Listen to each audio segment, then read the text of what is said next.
Hey, friendo, Steve here. And Larson. When we say Going In Raw is the only pro wrestling podcast you need to be listening to, it's not just because we keep you up to date on the latest wrestling news. It's not just because we have full, detailed, and critical reviews of every WWE and AEW show with coverage of New Japan and, of course, AAA.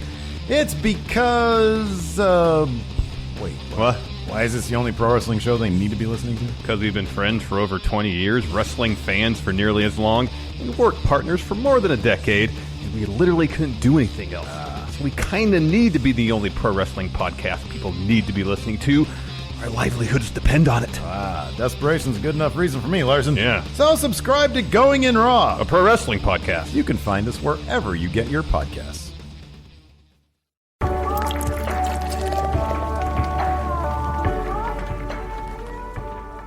Hey guys, what's up? I'm Kaylin and this is my Coffee Talk, a cozy podcast pocket that you can sink and sip into. I'm a usual full-time YouTuber, part-time podcaster, free-time writer, and I talk a lot for an introvert. My cozy nest is coming to you live from Toronto, Ontario, bringing you everything that I've grown to know about wellness, self-discovery, mental health, and all things gist related. From procrastination to morning routines, finding your confidence to expressing yourself, we're finding the comfort in stepping outside of the comfort zone. But like I said, it's still from the comfort of this podcast pocket on the interweb, so don't worry. So if you too are an extroverted introvert, a coffee lover by any means, or someone that's just trying to navigate the ins and outs of this world while wanting to just be open and raw and honest about the authentic vulnerability that comes from just being a person in today's age, then fave, follow, or subscribe to come sit and sip with me every single Monday, and we'll just see what life has to brew up for us next. You are listening to Any Given Sunday, a part of the Dead End Podcast Network. Please subscribe to our podcast on Apple, Spotify, Google, and all other podcasting services.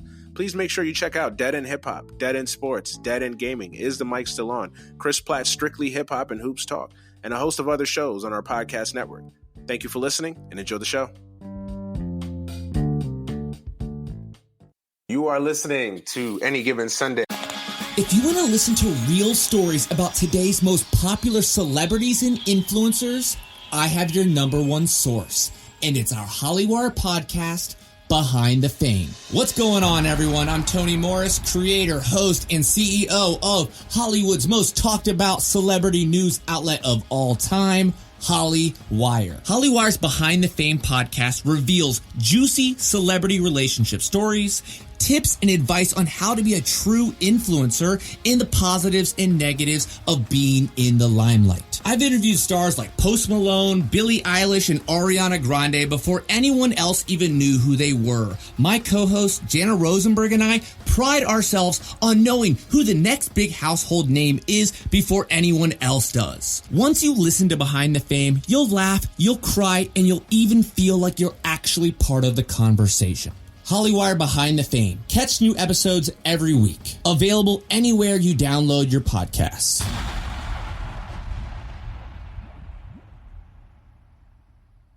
For Sunday, September 15th, 2019, I am your host, Manny Brown. What's up, everybody? I know it's been a minute. I'm sorry. I apologize. Well, I don't really apologize. We took a little bit of a late summer hiatus of the show. You know, I got a lot of things going on. Family life and everything. Good time to spend with the family, enjoy the weather while we still got it, that sort of thing. So took a little bit of a hiatus, but we're back. I've been itching to get back behind the mic, and so we back today.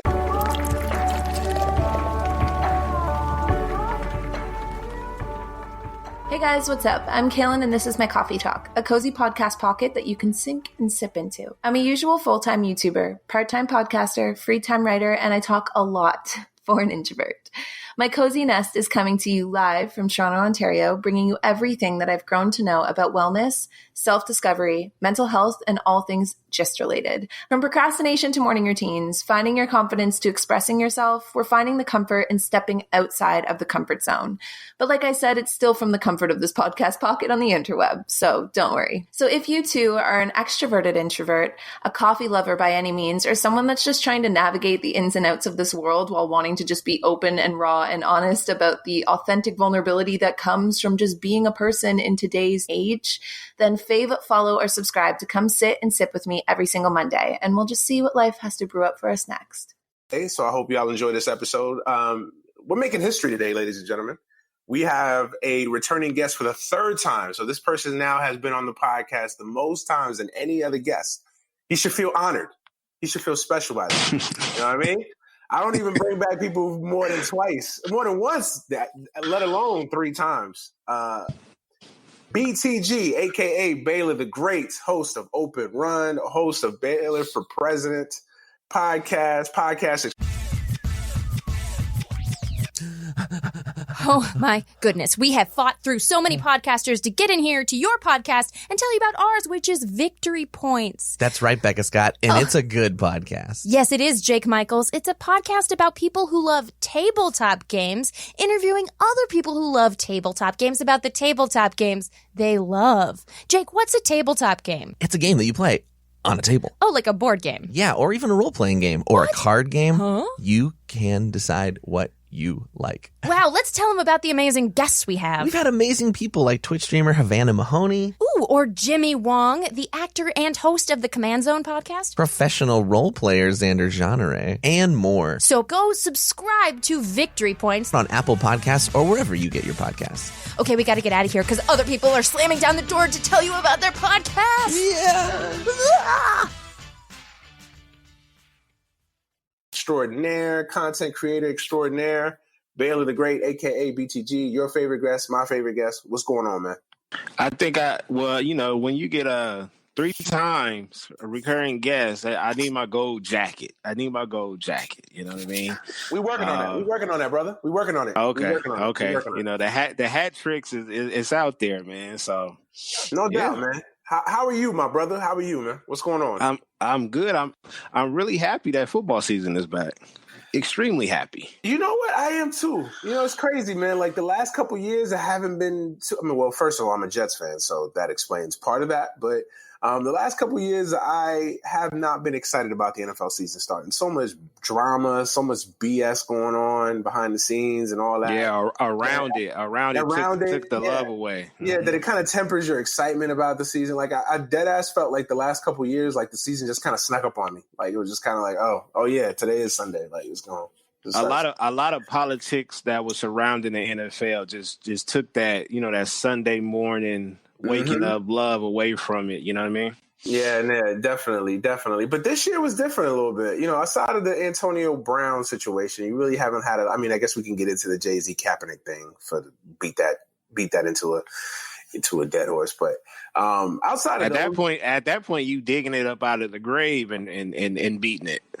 Right. So, like, essentially, it was kind of a quiet offseason, really, for the NFL. I mean, you had a couple minor things, but for the most part, it was kind of a quiet offseason, and it was refreshing. You know what I'm saying? Like, it was refreshing. Outside of the Antonio Brown saga, like, it was quite refreshing to have a quiet offseason for once.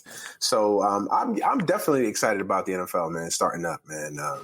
It's got my blood going and my juices going or whatever. So, I'm ready to talk about it, man. I know by the time y'all listen to this, y'all be probably through watching Sunday Night Football. So, we won't get into too much of today's action, unfortunately, but, we'll definitely chronicle at least week 1. Overreactions and underreactions, as I like to call it. What was the first thing that stood out to you week 1? Like, what would qualify as an overreaction for you in week 1? I think the overreaction came from two games that I point out was, of course, the Patriots and Steelers game. Right. And then we seen what Lamar did to Miami. Right. So, and I think some overreactions and came from those games as far as Pittsburgh. Don't get me wrong. Pittsburgh lost 2 stud playmakers, right. Le'Veon Bell and of course AB, and they're trying to pick that up with their backups who are now starters, and they came out the gate looking very sluggish against a team that we can pretty much always pencil in at the least the AFC championship game, and then Lamar Jackson just went wild against a Miami team that's, pretty much they're not that good, So I think a lot of people were overreacting to his I mean, performance. you're being generous by saying not that good. You're being generous. Well, yeah, I mean, because still in the NFL, Yeah, the you weakest never team know. You never any know. given Yeah, you're right. any given Sunday, Absolutely, any given, yeah. But we got to see. It was just week one. All it was week one. A lot of things can happen. There was a lot of injuries, a lot of key injuries that happened. So, we got a long season ahead of us. Absolutely. I think I would agree with both those picks for your overreactions. I think Pittsburgh is still trying to iron out the kinks, so to speak. I think they're still trying to figure out like what they have, because for years they had guarantees. You know what I'm saying? Had AB, they had Le'Veon Bell there. And when you lose those guys, like, and they're replacing them with talented individuals. So it's not like they're replacing them. They may not be Hall of Fame, all-time level talent, but they're still replacing them with talented players. But it's going to take some time. It's going to take some time. And we know that training camp today isn't what it was, 15 years ago, 20 years ago, 30 years ago, where they practice, around the clock, full pads, hitting. I mean, they basically wore these teams out by the time you got to September, the first weekend of September. So it's different now. So you got to imagine that, the conditioning, the training, the practice time, all of these things were affected by just how the game is right now. So, I think I think you saw some of that with Pittsburgh. Not making excuses. They got their asses handed to them. They got their ass whooped. But I think that loss was more about the Patriots than it was about Pittsburgh. I just think the Patriots are. I mean, what else can you say about the Patriots, man? I mean, what else? I'm disgusted by them as well. I'm tired of it. I really wish it was over. Like, think about it. This dynasty is going on 20 years. But you know what? And it all started from a matchup against my team. So trust me, I know y'all asses. Yes, I know. I know a lot about that franchise, but the one thing that I can respect is that they run their ship tight. They never change anything. Absolutely. You have to beat them on the field, no matter what. And they do anything to win. Yeah, anything. And that's the cool part about it. Like, we can sit up here and make the jokes about them being cheaters and, the gate this and the gate that, but they doing whatever they could do to win. Whatever they can do to win. And everything is in the history book. Everything is in the history book now. So absolutely. Brady is 67 years old. Yeah, exactly. No, they do anything to win. Even sometimes skirting the line, even beyond the line, at some points. But you got to respect it, man. I mean, how many franchises in all of sports do we see that they won't sign a player because of this, or because they won't go the extra mile because of that? Like, no, the Patriots. Now, I'm not saying the Patriots go crazy contract wise, but I think that's the most amazing thing about it, is how they've been able to manipulate and manage the salary cap. Like, in this era, having that figured out, like, their capologist, the person that assists Belichick with the cap, should be in the Hall of Fame. Like, whoever that man or whoever that woman is, put that man or woman, put that male or female into the Hall of Fame, because first ballot, fam. First ballot. Yeah. Because as we speak, Brady has just thrown a touchdown to Antonio Brown. So and there it is, and there it is. The rich get richer. I mean, think about it. These dudes, they don't even need Antonio Brown. That's the crazy part. But you want to know what else? To your point, and we'll get into the Antonio Brown. Trust me, I got a lot to say about that. But they know how to draft, and they know how to use those. They know how to use those fourth and fifth and sixth. They could draft a player in the 11th round, and he will end up just being a serviceable player. Yeah, they're so well equipped at finding diamonds in the roughs, and they use every single part of the organization, every single part of their scouting department to find the best players that not only are just talented and can contribute, but that fit their team. And it's just amazing to see. And I know what some of the haters will say, well, it's easy to manipulate the cap because Brady takes less money, and Brady takes less money because he's married to a supermodel. Yeah, all things are true. Okay, so what's the problem with that? But he's still doing it. That's the thing. Yeah. Like, My biggest issue has always been with these quarterbacks, and I love the quarterback. As any football fan loves the quarterback, right? I mean, the sport in a lot of ways is reliant on the quarterback, right? Mm-hmm. Like, my biggest issue with quarterbacks now, though, are, they want to get paid all the money. And I'm all for player empowerment and getting your money, get your bag. But you also have to have situational awareness. You have to understand the sport that you play. You have to understand that you play in a salary cap sport. This isn't baseball where you're Mike Trout and you can make $400 million. And, there's no cap to your sport. I mean, although now there is sort of a cap in baseball with the luxury tax. But you know what I mean? Like, there is no salary cap in that sport. So this is different. You have a hard cap. And the reason that there is a hard cap is so that there's competitive balance, so that every team has a competitive opportunity to sign players, to make money, to that's why there's revenue sharing. It's an amazing business model that the NFL has. Manny, if there was no salary cap in the NBA and in the NFL, there are like 5 teams that will be in the Super Bowl every year. There would be 5 teams that use that argument. Now, you just brought up the NBA. People will use that argument. Oh, well, there's been the Lakers and the Celtics and like 2 other teams that have won the majority of the NBA championships. True, but the NBA is a different sport because one player, if you get the superstar, then that changes. Like in football, it's not exactly getting the superstar. Now, and even throughout history, like, you could have had the great quarterback. That didn't necessarily mean you were a Super Bowl team. Like, there's been a lot of teams throughout history that won Super Bowls that didn't have great quarterbacks. Now, it's changed some over the last 15 years. I would say since kind of Brady and Manning and how the NFL has switched from being kind of a defensive sport to being, the high-powered offenses where the quarterback. Shout out to Trent Dilfer. Shout out to Joe Flacco. Yeah, shout out to all those dudes.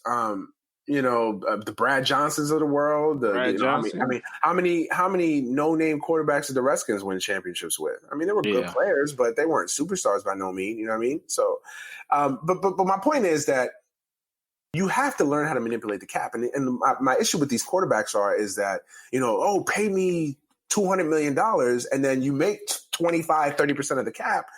There's a 53-man roster. In the NBA, how many? I mean, is at most teams are carrying 10 to 12 guys, right? At most 12 guys, right? So there's a little bit more maneuverability to move around and manage salaries in the NBA than it is in the NFL. You got to pay 53 guys, and people don't think about this. You got to pay 53 guys. Like, that's a lot. That's a lot of cash, and that's not cash. Yeah, and then you got cats on the practice squad. Right? Exactly. Yeah. And people don't understand that. So manipulating the cap is a very important aspect of this. And these quarterbacks, they went like Drew Brees a couple years ago, when he strong-armed the Saints into giving them that big extension. And look, no shade on Drew Brees. Get you a bag, because look at what Drew Brees has done for that organization, for that city. He deserved to get his bag. But then you can't complain that they can't re-sign Jimmy Graham. You can't complain that they can't sign an offensive lineman. You can't complain that you have a defense that ain't worth shit. Like, exactly. And this is year after year, though. This is year after year. If it's not a quarterback, then it's a running back. If it's not a running back, then it's a receiver. If it's not a receiver, then it's most likely the best defensive player in the game. You know what I mean? To me personally, if I had to put it in order, I think you have to pay the offensive lineman first, then the quarterback, then the defensive line, and then after that, probably your DBs. The running backs and the receivers are at the bottom of the list for me. For me personally, if I was running a franchise, because I know how important it is to protect the quarterback. I know how important it is to have a quarterback, and I know how important it is to get after the quarterback. So, to me, the quarterback is number one. Because without the quarterback, you don't even have a chance. I mean, you just don't. I'm sorry. I mean, there are exceptions to the rule. I get that. I understand that. But the quarterback is number one, especially if you have. And I'm not saying if you have Kirk Cousins. You know what I'm saying? Like, if you have a shout out to Kirk Cousins. Why y'all be on my boy like that? Right, Kirk finessed the Vikings, Bree. But now, I'm not saying if you have even a mid-level quarterback. I'm talking about an immortal, a franchise change. Like, when that guy walks into the building, he changes everything. If you have that guy, that guy gets paid. The Aaron Rodgers of the world, the Drew Brees, the Tom Brady's of the world, the Mahomes. Let's put Mahomes in there. Like, the Mahomes of the world. Those are the guys you pay. You know what I'm saying? And then you're right. The offensive and defensive lines to me. You know what I'm saying? They're important. To me, you could find a running back. To me, you could find wide receivers. You can't find great offensive linemen. You just can't. It's not easily. You can find decent ones. You can find serviceable ones, but you can't find great offensive linemen. You can't find great defensive linemen. Football is a very structured in the trenches sport. You got to control the trenches, and the trenches You have are to. the offensive line. They said football is a game of inches. Absolutely. And if you have the trenches on lock, you're going to be successful more times than not. If you have the offensive line on lock, if you have the defensive line on lock, you're going to win more times than you're not. You know what I'm saying? Yeah. So it's important. So I hate the Patriots. I'm a Jets fan. No one may be or probably disagree with me, because he's a Raiders fan, but no one has been tortured more by the Patriots in this run of dominance and excellence in the Jets and the Jets. You said tortured. That I agree with that. But as far as us being a part of history, as far as them starting their dynasty, that pains me the most, especially when we were on our high. I feel you. I feel you, man. To this day, I still remember that game. I still remember the call. I still can't find the rule. I still can't find it. But it's all right. It's BS. We're not even. Look, we could do a whole podcast episode on the Tuck rule, man. Let's not even go there. But nah, man. But I mean, look, you won't get any hate from me when it comes to the Patriots, man. They are. I mean, I hate them. I want to see them lose, but what more can you say about them, man? I mean, it just goes without saying. As far as Lamar Jackson, yeah, I mean, I'll give you. I was impressed, but I mean, Miami's so bad. I mean, Miami will be lucky to win 2 games. I mean, they might only win 1. I don't think they'll go undefeated because I think they still have some semblance of talent on that team that they can. Hey, 95% of their roster demanded a trade. So I mean, unless that roster just basically shuts it down, and they just basically in revolt. And I know a lot of people already feel like that's what happened last Sunday. That team just purposely didn't show up. I don't know. I didn't watch the game. I can't analyze. Guys weren't playing hard or not. I don't know. I think it's hard to tank in football, me personally. Like football is one of those sports that's designed to not tank because guys are not going to tank. Like, do you think the backup offensive lineman cares if the Dolphins want to draft a quarterback or not? He's worried about his next meal. He's worried about his next bag. He's worried, and not to mention, like, these dudes they're going out there and they're putting their lives on the line. They're putting their careers on the line. Well, the thing is about tanking with any sport, though, regardless of if you're tanking, you have to play, though. Well, but it's different in the NBA per se, right? Because you, as me and watching the NBA for our whole lives, you can throw five to seven guys out there and they can go through the motion and they can pretend like they're playing hard and they're really not. That's true, I mean? But there's not many roster spots though, Manny. So true. What if it's a lot of teams that's already established, like you still want to be a starter? Shout out to Melo. You know what I'm saying? You also want to get paid. You still got to play if you during that contract year. No, I get it, but the difference is it's a guaranteed contract in the NBA and in football. Obviously, we know there isn't. And it's just these dudes are running into a wall. I mean, they're basically there's 53 dudes that are going through a car crash each and every Sunday. Yeah, that's different. True. That's different than in any other sport. You know what I mean? In the NBA, you can fake it. You know what I'm saying? In baseball, I've seen teams tank the last couple years. You can fake it. Other sports, I'm sure you can fake it. In the NFL, it's hard to fake it, man. It's hard. You can probably fake it for a game or two, but over a 16-game schedule, like teams more times than not are going to play hard. It's just it. So the Dolphins are just terrible, and I don't want to take away from Lamar Jackson. He balled out, and you could tell that kid is motivated from all the naysayers out there. So I appreciate and I respect that he's been in the gym. He's been working to try to get better as a quarterback because Lamar Jackson could have rested on his laurels and just said, yo, I'm successful. The Ravens have put a good offensive line behind me, in front of me. They've given me running backs. They've given me now receivers. I can kind of go through the motions or I can kind of figure it out as I go. No, he's working. He's trying to get better. So I respect that. I'm just going to take a wait and see approach on it. I got to see more before I'm ready to believe that that's the Lamar Jackson that we're going to get, barring today's outcomes. I haven't checked the score of his game or whatever and what he's doing. But, yeah, man, I think the dude is let's just take a wait and see approach. That's all. Yeah. Anything else that stood out to you? What's an underreaction? What's something that didn't get a lot of coverage, but you feel like it needs the attention that it deserves?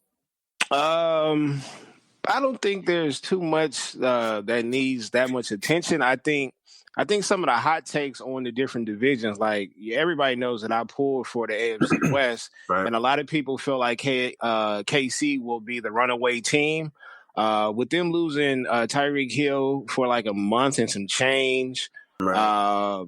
The Chargers, they lost a key receiver and a key safety.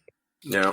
And then Denver being the shit show that they are, I don't think it's wrapped up to be KC's division. I think it's still somewhat kind of open. I'm not saying that my Raiders are on a comeback. I'm just saying that those two top teams in the AFC West, as far as the Chargers and Kansas City, is not as powerful as as people think they are.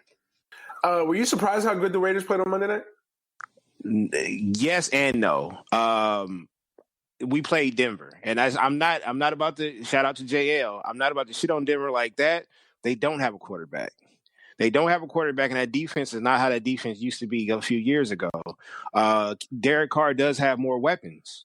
And like we was talking about earlier in the show, we've paid our offensive linemen, and two of our starters is out. So, I'm surprised that the two fillers that came in did a great job. But at the same time, like I said, Derek Carr has a lot of weapons this time around. And it just would have been the only thing that I'm upset about the whole AB thing is he won't be able to play with a top 5 receiver. That's the only thing that's the only reason I'm upset about the whole situation. But other than that, he made it work with the weapons that he got. So we're just gonna see. We got to get a big game coming up later on today against Kansas City. So we'll see what it is, because they're the leaders of the AFC West right now. Absolutely. Where are you with Derek Carr? Because I feel like I like Derek Carr a lot. I liked him coming out of college at Fresno State. I watched him play in college. I thought this kid had a chance to be a star. His first couple years in the NFL, I thought he was on the trajectory being there. I mean, I think it's crazy to forget now that, almost 3 years ago now, he probably would have won the MVP that year. He was damn near close. He was damn near close to it. I'm not sure if they would have gave it to him. It was him or Brady for the MVP. Yeah. He probably, at very least, could have won the MVP, and he broke his leg. And then for the last 2 years, I feel like he's been kind of stuck in mud. Like he's just been trying to reclaim what he was back in the day. And I think Monday night was the first time I saw the glimpses of the old Derek Carr.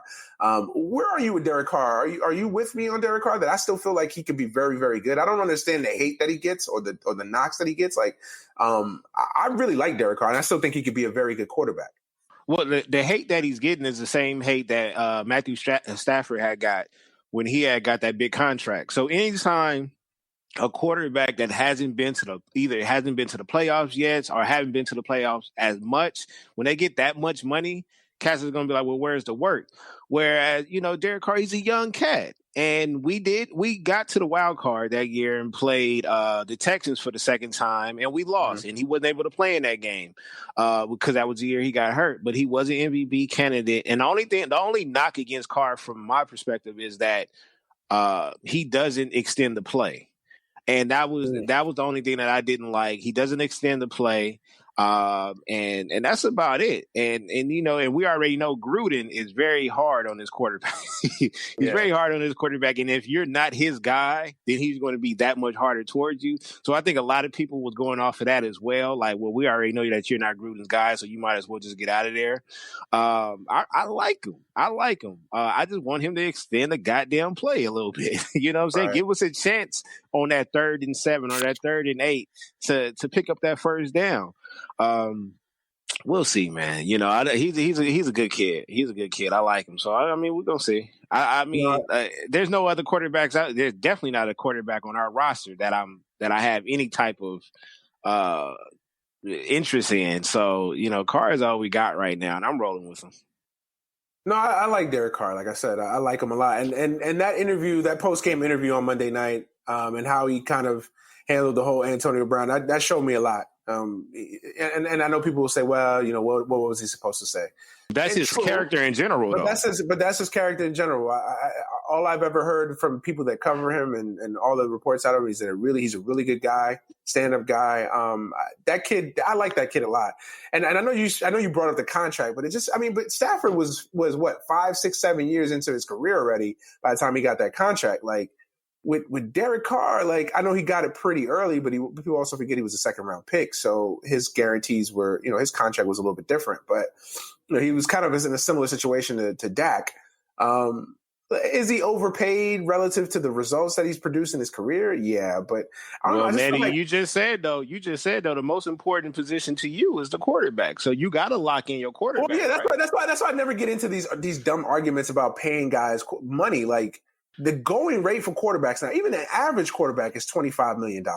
So you're going to pay quarterbacks more than they're probably worth because the position. You know what I'm saying? Mm-hmm. Like, what are the alternatives? Like, there are no alternatives. So if you have even a decent one, I mean, look at Kirk Cousins. Like, I know I shit on Kirk Cousins, but I think Kirk Cousins is a decent quarterback. Is Kirk Cousins a guy that's going to win you a championship per se? Is he a guy that's going to carry you to a championship? Probably not. But can he be a Joe Flacco type where he gets hot for a couple weeks and you make a Super Bowl run? I still think Kirk Cousins. Hey, you put a defense behind Kirk Cousins and you minimize. And you minimize the decisions that he has to make per se. Like you just coach him and say, hey, don't play hero ball. Just make the smart play. I still think Kirk Cousins can win you a championship. I know that. Yeah. I know that's heresy to say to some people on NFL Twitter and the NFL masters alike. But I still like Kirk Cousins. Now, is he overpaid? Yes, he's overpaid. That's not the argument. If we want to run down quarterback salaries, outside of maybe 4 or 5 guys, every one of these motherfuckers is overpaid. Think about it. Well, I mean, this is the thing. If you're not going to pay him, who are you going to pay? Exactly. Who are you going to pay? You know what I'm saying? Who is the alternative? Okay, unless you tank and get a 2-14 record and then go get some kid from college. But that's not promise, Manny. You've been watching. I don't even know you like that, but I know you've been watching football for a long time. The Heisman, I don't care if he's a Heisman candidate, a Heisman winner. Those cats come out of college. You never know where the great quarterback is going to come. You know where Brady got drafted. Oh yeah. So you rolling the dice. But if you know you got a for sure quarterback that can at least get you, 7 to 8 wins, that's good. Absolutely. I mean, this quarterback class coming up this year is a good quarterback class. I like a lot of the quarterbacks that are coming out of the college this year. But I don't know. I don't know if Jake Fromm is going to be better than Kirk Cousins. I don't know if Jacob Eason is going to be better than Derek Carr. I think they have talent, but I don't know this. You know what I'm saying? Like, does anybody know that for sure that Tua Tagovailoa is going to be better than any other NFL starter right now? No, and at 9 times out of 10, some of these quarterbacks don't come in playing week 1. Most of the time, these GMs and these coaches want these young cats to sit, learn the playbook, and get seasoned first. Well, I think it's changed now. I think now.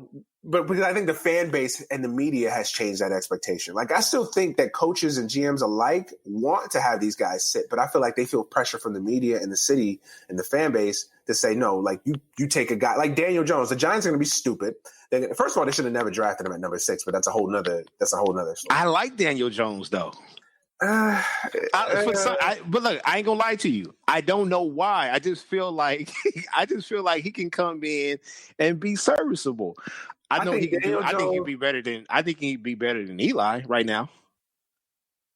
They not blocking for neither one. That's not saying much. So I mean, yeah, that's a low bar right there. But no, I don't like Daniel Jones. The little bit of times I watched him at Duke, I was never wowed by him. I know it's not fair to say he didn't have a lot of receivers, he didn't have a lot of talent. He's playing Duke football. I get that, I understand that, but I was never wowed by Daniel Jones.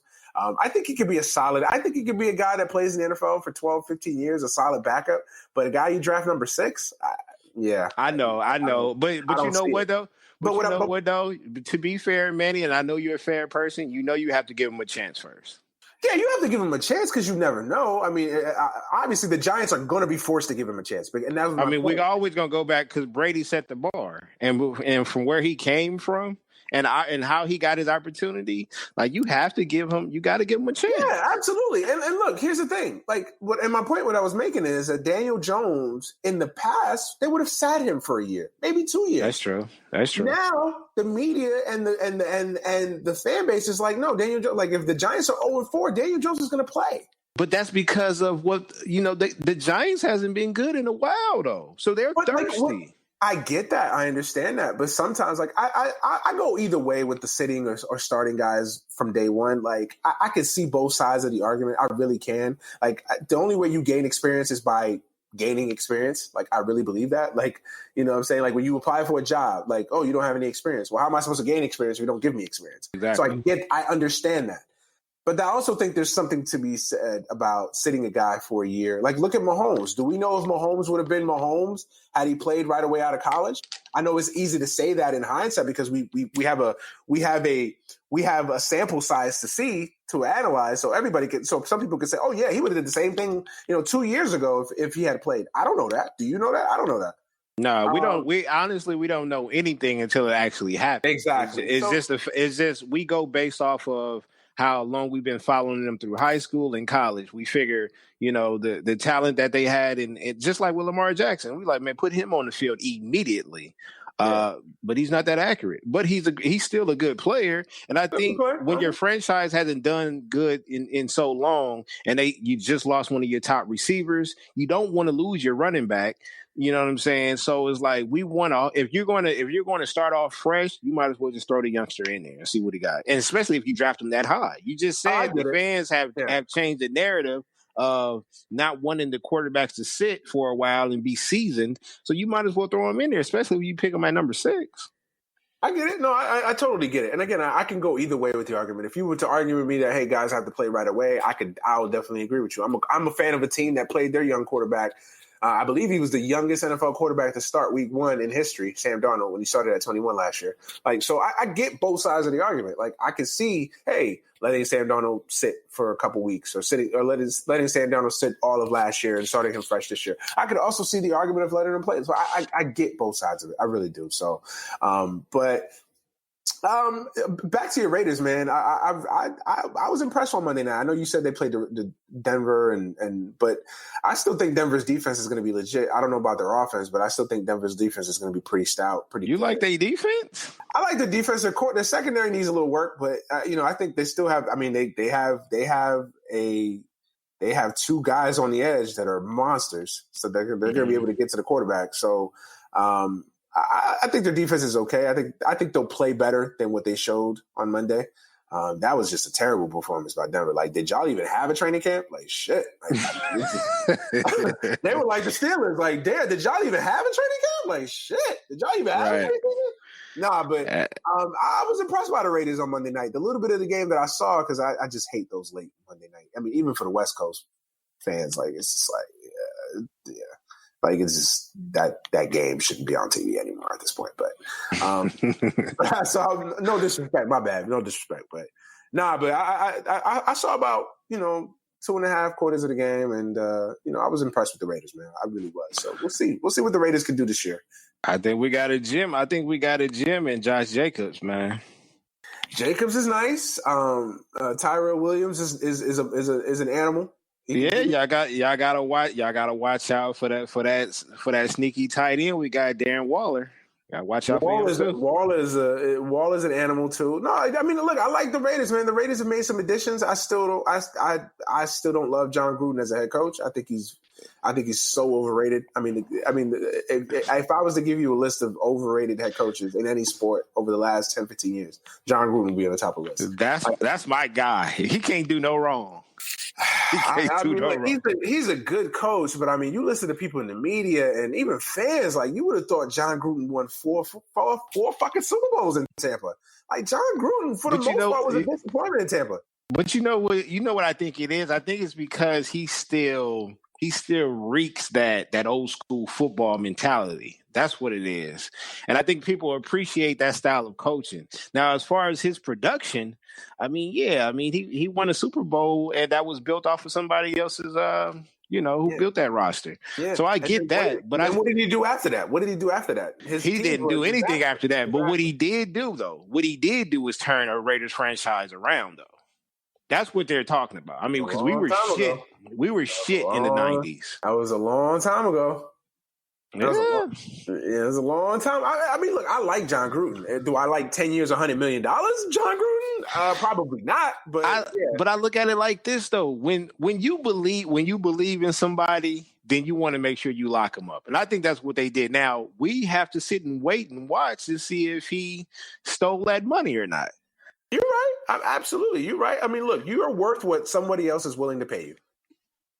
That's what you're worth. That's why when people scream about contracts, I don't knock the person getting the bag.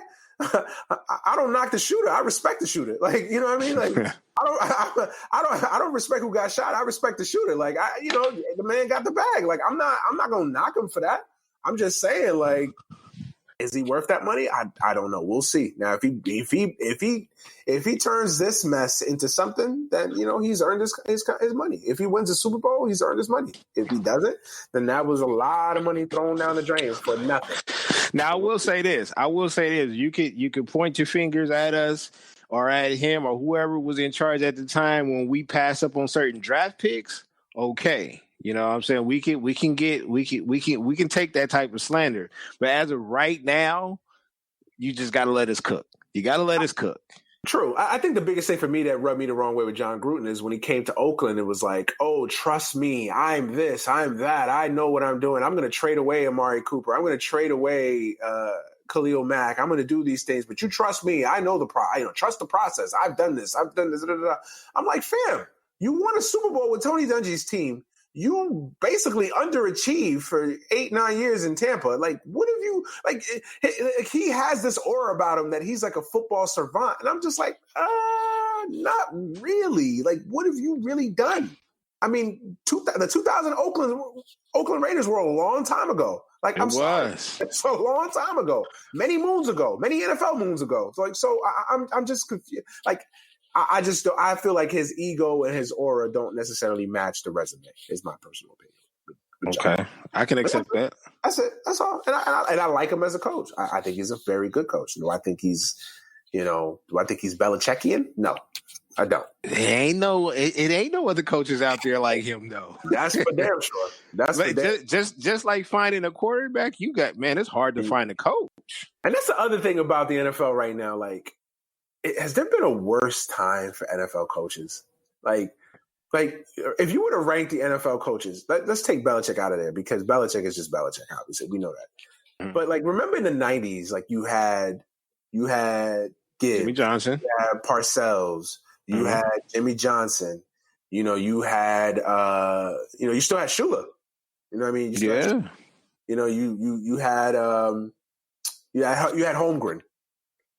You know what I'm saying? They actually the AFC they had a couple of coaches over there in the AFC West. They had Marty Schottenheimer. They had Marty Schottenheimer. Yeah. I mean, we had you had a crop of really good, no doubt about it. Like when the name was popped up in your head, you said, "Okay, that's a good coach. He has flaws, but that's a good coach." You know what I mean? How many Hall of Fame coaches coached in the '90s? You look back in the '80s, same thing. '70s. The last 15 years, that's one of the aspects of this too. Is like, who are the great coaches in the NFL right now? Like Belichick outcoaches everybody. Like outside of I think Sean Payton is a hell of a coach. Like I would put him in that stratosphere. But outside of Sean Payton, who's the next? Like, no doubt about it, that's a great coach. I mean, if they don't Andy Reid. But Andy Reid has that.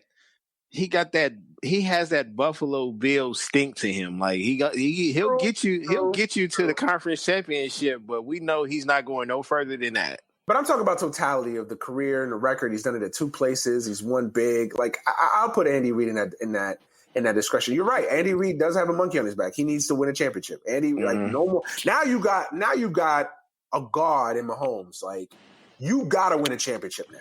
Like you better figure it out. Yeah. There's no more excuses now.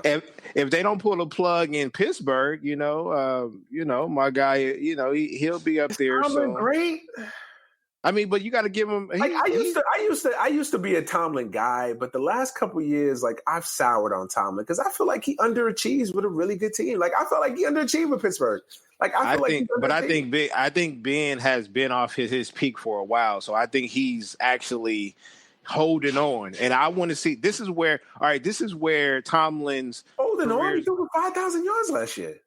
Yeah, okay. I get that, but I'm saying it's getting close to Big Ben's retirement. Like Big Ben is almost out of there, and I'm talking about physically. Yeah. I'm not talking about mentally. So I want to see how his career is going to be after Ben. That's where I'm going to judge him. Okay, I respect that. I used to be a big Tomlin guy. You know what I'm saying? Like I used to respect, and people used to knock Tomlin, especially in the media, right? And I'd be like, damn, why they knock at Tomlin? He's a good coach. But then it's like, yeah, you know, for a guy that has Le'Veon Bell, Antonio Brown, and he's a defensive coach, that defense has turned to shit since they won the Super Bowl in 2008. He's been a little bit of an underachiever. Now, I still think he's a good coach, but would I put him in that Sean Payton category? Would I put him even in the Andy Reid category? I know he's won a Super Bowl and he's been to 2 Super Bowls. I don't. I will put him out there for respect, but I don't know. I waver on that one a little bit. But anybody else? Like, there's nobody else. How you feel about Anthony Lynn? I like Anthony Lynn. I think he has. I want to see more. I want to see more from Anthony Lynn, but I think Anthony Lynn has a chance to be one of those coaches. I really like that guy. I really like Anthony Lynn. I think the Chargers are a well-coached team.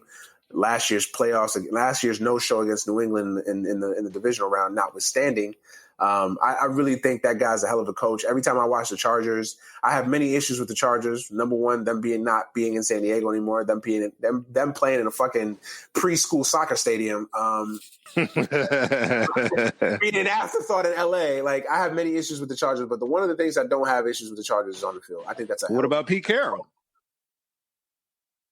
You know, yeah. If we're talking about career totality, yeah. You got to put Pete Carroll up there, man. I think you got to put now Pete's gonna have a hard time living down the Malcolm reception. Yeah, we already know about that. Well, what about this? Would you put your money on Sean McVay for having a good career? I mean, I know he's still young. Hell, I'm older than him. Yes.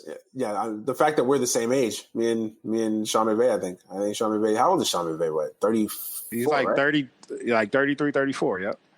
Yeah, so I'm 33. He was basically the same. It's crazy to me to think about, but yeah, Sean McVay. Yeah, I would put Sean McVay in that list. Yeah, I think he's. I got to see more, a little bit more. Like I think as a coach, like 7 to 10 years. You got to have a 7 to 10 year sample size with a coach. He's still young. He's still got a lot. Yeah, but he's completely turned around the Rams. He's completely turned, and that's the thing about a coach. Like, I think a lot of people look at coaches and like they look at the X's and O's, they look at the win-loss record. But do you change the culture of a franchise? Like when you walk into that door, automatically the culture changes. And that's what Sean McVay did in LA. Like, he changed the culture around. Like, people were calling Jared Goff after one season a bust. Now, I never got to that extreme, but like that was the perception of Jared Goff. And Sean McVay walks in with his offense and his brain and his tutelage and instantly changes that culture. That goes a long way for me. Now, yeah, and remember they had a culture that was booming in St. Louis. Back when they had the greatest show on turf. Right.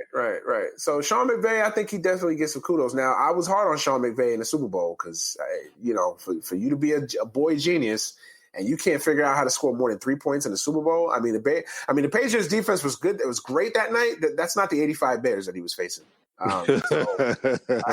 So he took a couple welts. He took a couple welts that night. Hey, look. In their defense, the Patriots also held Pittsburgh to 3 points. That's true. I get it. I understand, but still. And you already know when Belichick got 2 weeks to prepare for a team. Yeah, I know. It's pretty much over. Except for my next one. What about this guy? Because Belichick also had 2 weeks to prepare for this guy, Doug Peterson. Doug Peterson's getting there. Again, I want to see more from Doug Peterson before I truly commit. But I like Doug Peterson. He's won a Super Bowl. You could argue he outcoached Belichick in that Super Bowl. Yeah, I think Doug Peterson deserves some consideration. I got to see more. I would put him in the Sean McVay category, Anthony Lynn category, where they have the potential to be. I got to see more before I fully I fully say yes or no one way or another. I forgot a guy, my man, John Harbaugh, hell of a coach. You like him? I like him. Yes. I like him. You're right. You like him. I don't like his brother. I don't like his brother. Why don't you like his brother, man? You don't like him as a coach, or you just don't like him? You don't like his? No, I don't like him as an NFL coach. I like him as a college coach. See, I actually think he's a better college. I actually think he's a better NFL coach than a college coach. Honestly. I just think he just got dealt a bad deal over there, man. You know what? He's a great coach. I like him. We'll get to a little college in a second, but I like John Harbaugh a lot. Like, I think he's a very good coach. I think he's the fact that he was fighting for his job, a year, even just last year was ridiculous to me, because I was like, yo, this dude, whoever gets this dude, like, he's a hell of a coach. Yeah, hell of a coach. I love John Harbaugh. Like, I actually think he's underrated in a lot of ways. Like, I think he is. I think he's underrated, because think about it. We went through a whole conversation and we didn't even bring him up. Yeah, that's true. That's true. But they've been under the radar though. His team has been under the radar though. That's true. That's true. So, yeah. So John Harbaugh, I would put John Harbaugh on that list. Matter of fact, I would put, if you're breaking a top 5 coaches, obviously Belichick is. It goes without saying. You can't. I don't even know. I would question your football smarts if you question Belichick as number 1. So Belichick number 1, Sean Payton 2, Andy Reid 3. I like that. You got to put Harbaugh and Tomlin 4 or 5. Okay, I like that. No, you know what? I think 4 and 5 can switch. I would put Pete Carroll 4, and Tomlin. You got to put Tomlin 5. I would put Harbaugh with Tomlin. Ooh. I know that's a hot take. I know some people are gonna slander me on Twitter. Man, look at their career. Look at their careers. Wait, has both won a Super Bowl apiece, right? Both have won a Super Bowl apiece. Tomlin's been the 2. Harbaugh's been the 1. And it kills me because I like Tomlin. I really like Mike Tomlin.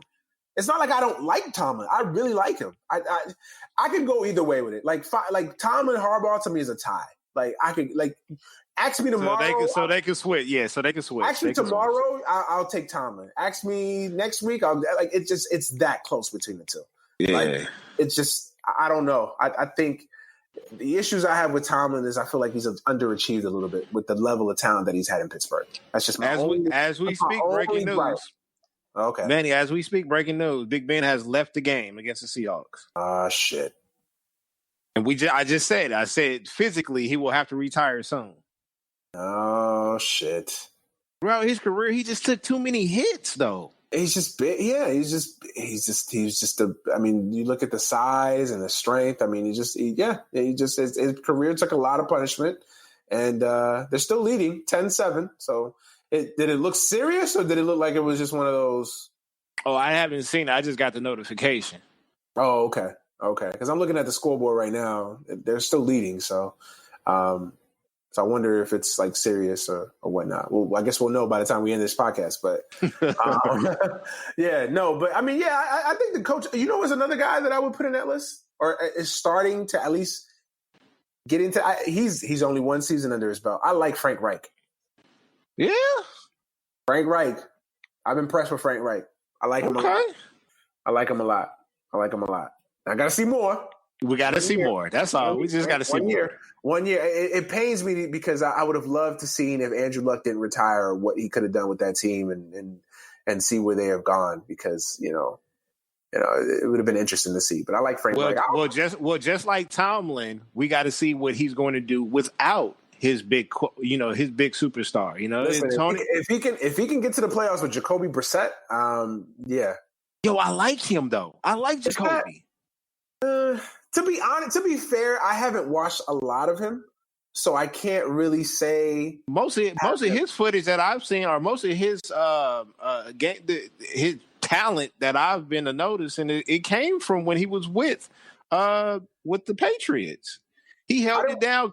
He held it down when Brady was on that 4-game suspension. Yeah, I remember that. I don't know, for some reason, like, my mind doesn't remember him as much as it should. Like, I watched him, like, I remember watching him, but it's like, how you just like remember seeing something, but like you just like your mind wasn't paying attention. Well, he hasn't done anything that was very impactful. He just held it down until the big dog came back. So yeah, he doesn't have much. Yeah, I saw him at NC State. I never he was okay. I never wow, this is a great quarter.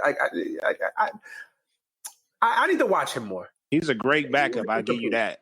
Yeah, he looks like he could be a great backup, but again, that's the difference between being a good backup and then being asked to be the heir apparent, and that's the challenge that he's facing. But I mean, they were dealt a terrible hand. So I mean, what like for people that was knocking why would you extend Brissett? Because you gotta show a united front to Brissett. You can't 1 week or 2 weeks left into preseason and your starting quarterback retires, and now you're forced to play this kid. And now you basically can't go into the season with, we like Jacoby, we'll play him, but we're really not fans of. You can't have that. So you got to show the united front. And the contract is structured where they could get out of it really after 1 year. So, we'll see with Jacoby Brissett. I'll be rooting for him. We'll see, if he does it. But, real quick before we shift topics in the NFL, where are you on the Dak Prescott contract extension? Because I feel like this is a very polarizing issue. I feel like people hate Dak or they love Dak. Now, most of the people that love Dak are Cowboys fans, or people that just appreciate winning quarterback. And then there's other people that there's no in between with Dak. There's some people that hate Dak or love Dak. Where do you stand on Dak? And do you think he deserves what he's asking for? Most of the people that don't like Dak is because we just don't like Dallas in general. So, but take your hate out of Dallas. I don't hate him. I measure him just like I measure the other quarterbacks. Dak will not be the best Dallas quarterback of all time. It'll always be Troy Aikman, and that's what a lot of people. The standards are high for a Dallas quarterback because of the marketing, because of their fan base. So when he doesn't perform up to that level, that's where the criticism is going to come from. And you just said that, the amount of money that these quarterbacks are being paid now, they're like, no, he's not performing to that amount of money. So you still have to pay him, because if you don't pay Dak, who's coming in? Who are you going to pay? And this is a Dallas Cowboys squad who is a pretty decent squad. They have a nice defense. They have a pretty good receiver that they borrowed from us. They have a stellar running back. They always had not always, but they have a solid offensive line. You have to pay the quarterback. Pay the man the money. Now, the money that's given to Zeke, that's a whole nother question. I feel like you have to pay the quarterback before you pay the running back. Yeah, that's mandatory for me.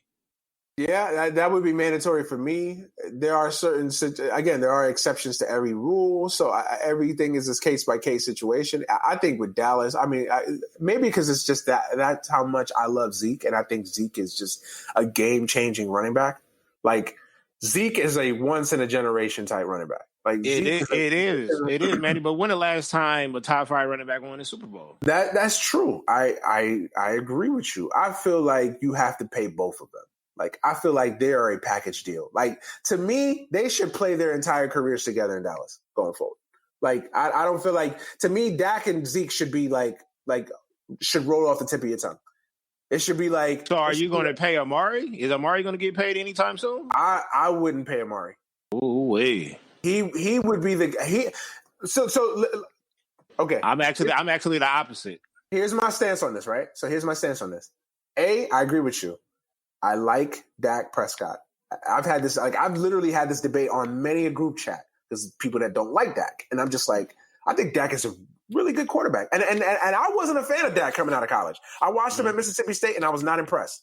I did not like him. Me neither. And then it took me a couple of years to for Dak to grow on me in the NFL. But he has grown on me. The kid has won. He's dealt with adversity. I know a lot of people say, well, he had the luxury of coming in to a great offensive line. Dez Bryant still at his, maybe not at his peak, but still a relatively good receiver. Yes, he had, and he had Zeke coming in. So yes, he had a lot of luxury walking into that, but the guy performed. He didn't crash the car. He kept the car on the road, and he could have easily crashed that fucking car. And I respect that. And he's only gotten better. Do I have issues with him? Do I think he's a superstar? Do I think if he was a quarterback in the NFL draft tomorrow, would I pick him number one per se? I don't think so. But that doesn't necessarily take away from him his value. And I think the problem with NFL fans now is that if you're not Brady, you ain't shit. If you're not Aaron Rodgers, you ain't shit. Like, no, those guys are immortals. They're immortals for a reason. Like, those are guys that only come around once in a generation.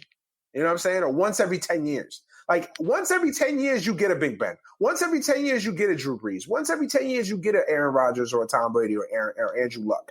Like, but every other time in between that, you get a Kirk Cousins. You get a Dak Prescott. You get an Andy Dalton. You get those guys that are good. They're not great. Could you win with them in the right circumstances? Yes, you can. So I like Dak a lot. I would pay Dak. Especially if Matthew Stafford is making $100 million and Matthew Stafford hasn't won shit. Yo, Megatron left him high and dry, man. What do you want him to do? I think Matthew Stafford is the most overrated quarterback in there. Like, he's just so old. Like, he's a stat sheet. He's a stat sheet filler. Like, he'll fill up. He's gonna get into the Hall of Fame just on stats. That's it. He's gonna get it. He's gonna get in the Hall of Fame based off of his fantasy stats. You're correct.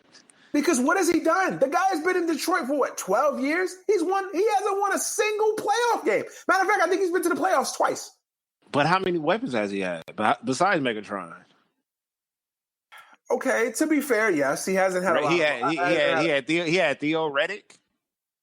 He hasn't had a lot to work with, but I mean, if you're a quarterback that's making $100 million, is it too much to ask for you to have Detroit in more times in contention than not? I mean, you got to go up against that bad man twice a year, and that defense in Chicago. I understand. But I'm just saying, if I'm paying a guy $100 million and he's supposed to be all world, and he's this stat sheet filler galore, like, I'm not even asking you to go 12-4. Can I get a 9-7 and sneaking into the playoffs more times than not? Can I get that? I mean, look at Phillip Rivers. Look at Phillip Rivers' career. I think they're very similar in a lot of ways, Phillip Rivers and Matthew Stafford. Phillip Rivers' career. Like, I would say Phillip Rivers hasn't had a lot to work with in his career. He caught LaDainian. Early on, he did. I would say early on, yes, he did. Yeah. But if you look at Phillip Rivers the last, 7 to 8 years, he hasn't had a lot to work with.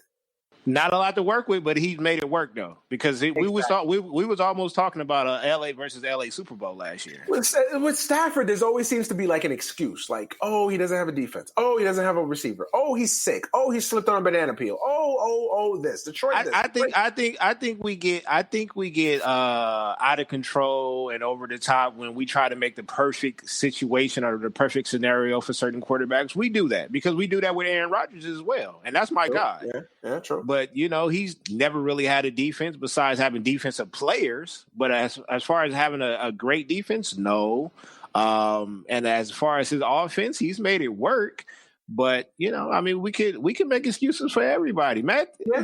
Yeah, we can. I don't even know how I shifted over to Matthew Stafford bashing, but let's go back to Dak though. So yes, back to Dak, I'd rather pair him with Amari than Zeke, only because of the personality issues, man. Like, I feel like you can find, like, you talk about top 10 running backs, like these diva wide receivers, and I'm not calling Amari Cooper a diva wide receiver. And I don't even. He's far from it. He's far from it, and I don't. Amari Cooper might be the Kawhi Leonard of the NFL. He might be. I don't think he's at the level of Antonio Brown, Julio Jones, on that level as far as a player. So, but I think it's been proven time and time that you can win a Super Bowl with average to good receivers. Like, that's the same thing with the running backs, though. First of all, the Patriots and Brady is the whole standard for everything. True, because he has won, and he has lost. He has lost with Randy Moss. He's won with Welker and Edelman. So, and then the amount of running backs that they have it's a running back factory. They just respect. Yeah. And it's cats that we barely paid attention to in college. But I also feel like the Patriots are just such a special case that I don't even think I feel like they're an extreme. Like, I feel like that you can't even compare them to anybody else. Okay, well, let's go to the Seahawks. They did at the time have a top 5 running back, but they didn't have a top 5 receiver at all. Yeah, and they won a championship. with a great defense. If you look at the Broncos, yeah, that's true.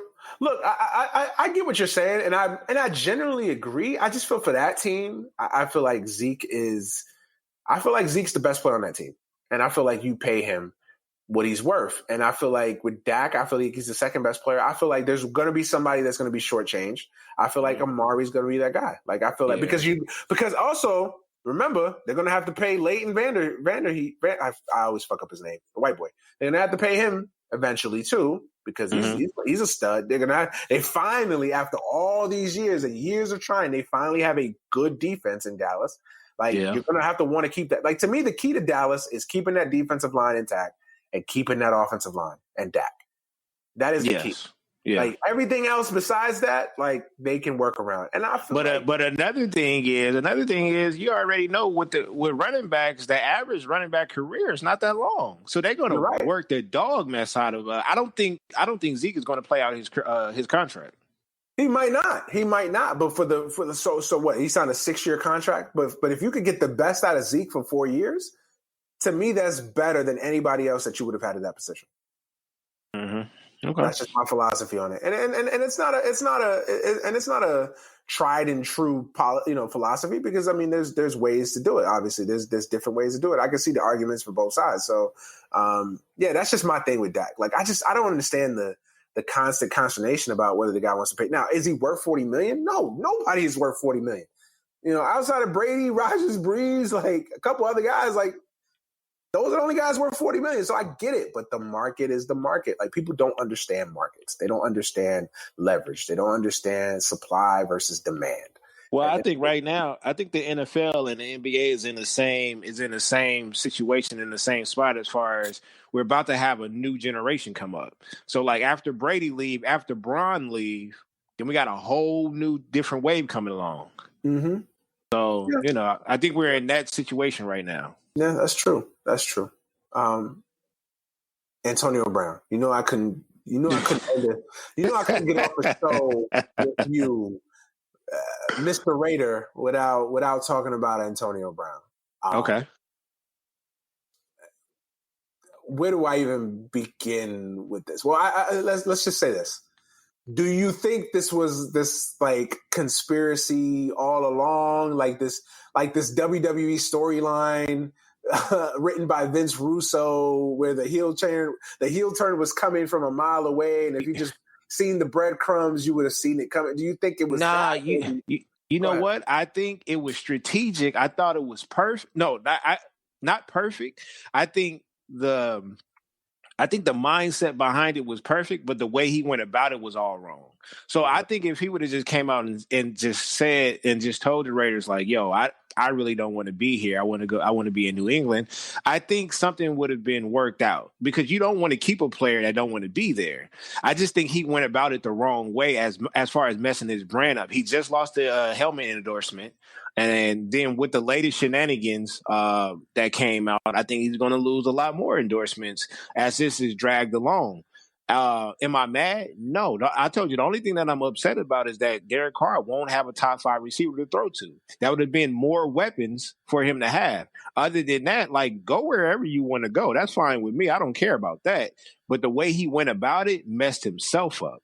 You know what I'm saying? Like you said, Derek Carr, his post-game interview that's how we all feel. Like, bro, go get your money, get your $9 million up front, and go have a great career. I know you chasing a ring. Go and if you're going to chase a ring, what better organization and better quarterback to do it with than the Patriots? But the way he went about it, he just had too many off-season shenanigans that followed him that played into all of this, and it just looks ugly. So I honestly feel like something is wrong with him. But I think there's something wrong with it, definitely, for sure. At the same time, I thought it was clever how he wanted to get to New England. He just could have went about it a whole totally different way. So how do we? Here's my thing, right? So I would assume, right, that when the whole deal with Pittsburgh went down, right, I would assume that there had to be a conversation that was had between Drew Rosenhaus and, in this case, Mayock, Gruden, both, who knows? Mm-hmm. They had to have known at least that there was some consternation from AB's part that he didn't want to play in Oakland, right? I think Mayock never wanted him, but I think Gruden wanted him. You just said you have an issue with him having an ego. I think Gruden's ego stepped in and said, "Nah, I could get this cat right. You can make it work. You can make it work." Yeah. Mayock is like, "Nah, I don't like him at all." I get that's okay. See, good. That's a good insight. Yeah, I can see that. I can definitely see that. And then it all blew up, and Gruden, you can hear Gruden on the phone, and Gruden was like, "Bro, just quit this bullshit and just come play." And Mayock is like, "I told you." Tomlin was like, "I told y'all." Yeah. So, and remember, a lot of people forget that the Patriots tried to trade for him last year. And Pittsburgh was like, "Nah, we know that y'all are our heaviest competition in the AFC." Yeah, if anybody, why would Pittsburgh ever even? Yeah, so that was shout out to that's like the Rockets and the Warriors. That's like the Warriors calling the Rockets for Chris Paul. Like, why would it's like nah, bro, we're not doing that. We do want to get rid of him. Yeah. We're not getting rid of him to you. Yeah, exactly. Like that. I don't know. Yeah, right. Go ahead. My bad. I was going to say, with my Raiders, trying to make a comeback and make some noise, they're like, look, we'd rather send him over there or whatever, get, 2 picks from them, and we already know what it is. And like I said, Mayock is like, nah, I seen this from afar away. I don't like him, Gruden. Gruden was like, my ego is stepping in and saying, we can handle this. Right. I guess my confusion, and look, I do think there's something wrong with the dude. Like I really it's just not normal. Like it definitely, there's something off. Well, he's from Florida, right? Well, yeah, and I know the part of Florida where he's from. Florida man. Nothing but ignorant niggas down there. But trust me, I love it. Don't get me wrong. I love some of y'all, but just ignorant niggas. But but that being said, though, where did it all change though? Because it felt like he put on the company, he told the company line, all through the spring and going into training camp. Like, it seemed like everything was okay. Like, from the outsider perspective, now you're an Oakland fan, you're in California, you follow the team day to day, every day, so you know more than I do. But from the outsider perspective, it seemed like everything was cool in the lead up to this. And then as soon as training camp and preseason started, it's when the bullshit really started. Because it's getting closer to the season, though, man. That's why. And I feel like all along, we never knew. We assumed that he just didn't want to go to training camp, just like every receiver and running back don't like to go and waste their energy on something they feel like they could pick up week 1. So we assumed that it was I just want to be absent from training camp. That's cool, because the Raiders was still backing him. Mayock wasn't, but everybody else was. And then when it came out, as far as Mayock is doing his job. Like, bro, you're not about to come in here on this deep. I really think, and this is blasphemy to say this, but I really think the Raiders are trying to go the whole Patriots blueprint, which is crazy to say, but I really think they're on that discipline stuff. Because everybody knows, you don't have to be a Raiders fan to know that the Raiders has been one of the most dysfunctional organizations in football history. Yeah. And but it's normal, to the point where it's normal. And Gruden and Mayock is trying to change that and trying to turn that around. You guys have marketed that. You guys have marketed that almost. How the Patriot way is like blue collar, button down. Mm-hmm. Yeah, we're the total opposite. Like, bro, if you gang bang, that's cool. Yeah, you can come here. Like, if you don't want to be disciplined, come to death row. That's who we are. Yeah, exactly. Yeah. It's gotten us 3 Super Bowls, so it's worked. It definitely worked. At least in the short term, instances, it's worked. Yeah. Absolutely. Yeah, but it hasn't worked in a while, and it's like you can't have the whole entire roster wilding out. So again, I think it was just it was always his. It was always in the back of their head, like, yo, I have to get to New England. And once it got to training camp and then the preseason, it's like, yo, it's getting too close. I don't want to miss out on any money. I have to go the extreme route. And that's what happened. Yeah, interesting. I mean, the whole situation is just crazy. It's crazy. And New England just sitting back there, just waiting, just watching, just waiting and watching, just like, I mean, prior to him posting the phone call and posting the fine, I said there's nothing he doesn't come close to Randy Moss and T.O. But after that, after he posted the fine and after he recorded the phone call and then after the rape allegation, I said, no, no one holds a candle to this guy. No one with the story coming out about him calling Mayock a cracker and taking the ball out of his hand and kicking it, I'm like, I kind of laughed. I'm not gonna lie, because I'm like, if he does that and he plays Monday night against Denver, I'm like, that's gangster right there. Yeah, and the whole situation, and I thought had the whole Patriots thing not happened, had the release not happened, had the whole Patriots signing, like for you guys to play him on Monday, that would have been an ugly thing for the Raiders. I think y'all would have been a national laughing stock. But that's the thing, though. A lot of people have said, "Yo, I lose a lot of respect for." Yo, this is what my team does. I don't see how people forget who the Raiders is. Shout out to my pops. May he rest in peace. That's Al Davis. Just win, baby. I understand that. Look, listen. I've grown up in this game long enough to know the Raiders' history. I know it. Trust me. But that being said, I mean, how do you come back from the dude basically punking the franchise, punking your GM? He punked the GM in the locker room in front of the entire roster. Like, that's why I said that has to be one of the most gangster moves that I've ever seen in my life. But look, this is what I'm saying. I understand both sides. I understand, like, bro, you got to discipline him for that. But at the same time, he just scored a touchdown for New England. So New England they know that it's a possibility that he might not play any more games after this Miami game, after this woman comes out and speaks to the NFL on Monday. Yeah.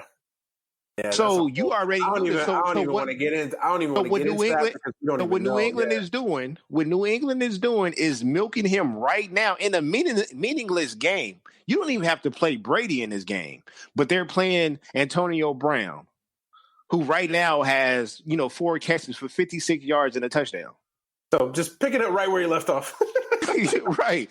So it's like if we gonna sit up there and slander the Raiders for possibly playing him on Monday night, then you got to slander the Patriots for playing him this Sunday.